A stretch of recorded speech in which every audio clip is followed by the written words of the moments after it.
जय श्री राम दोस्तों, welcome to unboxing की दुनिया। दोस्तों बिना कोई वक्त जाके मैं आपको बता देता हूँ आज हम जिस फोन के बारे में बात करने वाले हैं वो है Redmi Note 7 Pro। तो आइए वीडियो को आगे देखिए।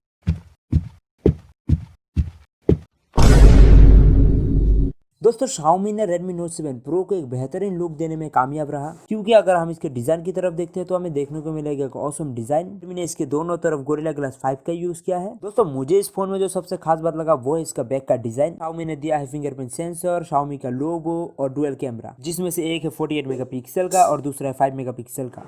दोस्तों ये बाय डिफॉल्ट 12 मेगापिक्सल का फोटो कैप्चर करता है, लेकिन अगर आपको 48 मेगापिक्सल का कैप्चर करना है तो आपको इसके प्रो मोड में जाके कैप्चर करना पड़ेगा। और दोस्तों Xiaomi ने इसके फ्रंट में जो कैमरा यूज किया है वो है 13 मेगापिक्सल का। दोस्तों Xiaomi ने इसमें जो डिस्प्ले यूज किया है वो है 6.3 इंच का full HD plus 1080 into 2340 pixel resolution वाला 19.5:9 एस्पेक्ट रेशियो का डिस्प्ले, जिसके ऊपर में एक छोटा सा नोच। और इसके राइट साइड में हमेशा की तरह वॉल्यूम और पावर बटन है, और लेफ्ट साइड में है सिम कार्ड ट्रे, जिसमें आप डाल सकते हैं 2 सिम कार्ड या तो एक सिम कार्ड और एक माइक्रो एसडी कार्ड। दोस्तों नीचे की तरफ स्पीकर और यूएसबी टाइप सी पोर्ट और हेडफोन के लिए इसके ऊपर में जगह दिया गया है, जिसमें आप 3.5 mm वाला हेडफोन यूज कर सकते हैं। और ऊपर में हमें मिल जाता है आईआर एमिटर और माइक्रोफोन के लिए जगह। दोस्तों ये फोन एंड्रॉइड पे 9.0 OS पे चलता है, जिसका प्रोसेसर है Octa Core Qualcomm Snapdragon 675, और इसका बैटरी 4000 mAh का मिलता है, जिसे आप 2 घंटे चार्ज करने से फुल चार्ज हो जाएगा। दोस्तों ये फोन थोड़ा सा हीट अप होता है, लेकिन आप आराम से इसमें पबजी वगैरह खेल सकते हैं।